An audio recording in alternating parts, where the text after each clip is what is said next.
One of the really useful things you can do with Digital Florist Events is create templates out of your quotes. These are useful for quoting brides.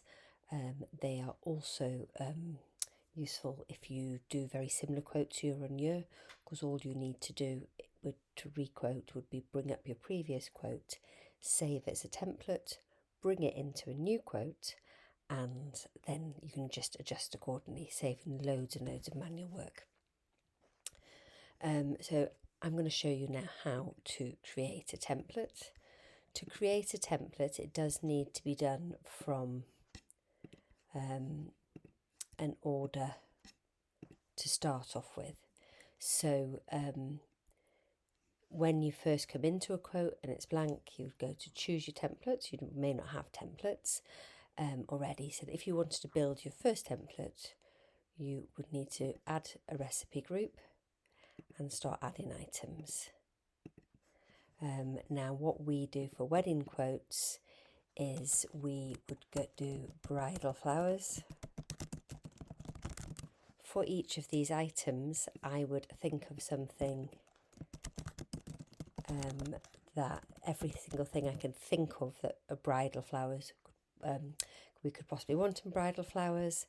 I would then assign a price to it. Let's just say.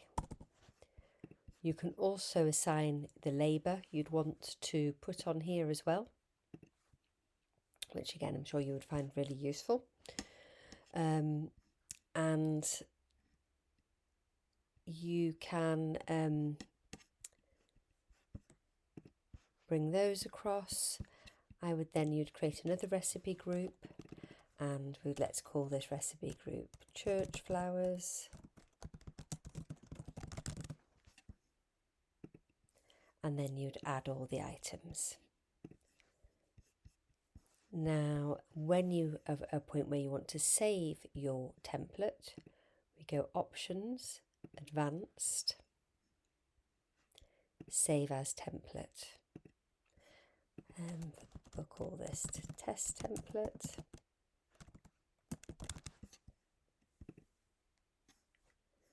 Now, what you will see there now is once you've created a template, if you go into templates, you can actually do the edits from here. So maybe you just want to get your recipe groups in, then you can add all your items and things like that from templates, so you can just save as you go.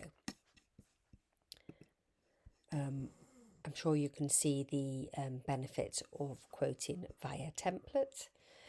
And that is the same way you'd save it if there was things in quotes and stuff you wanted to clone so that you could reuse in a new quote.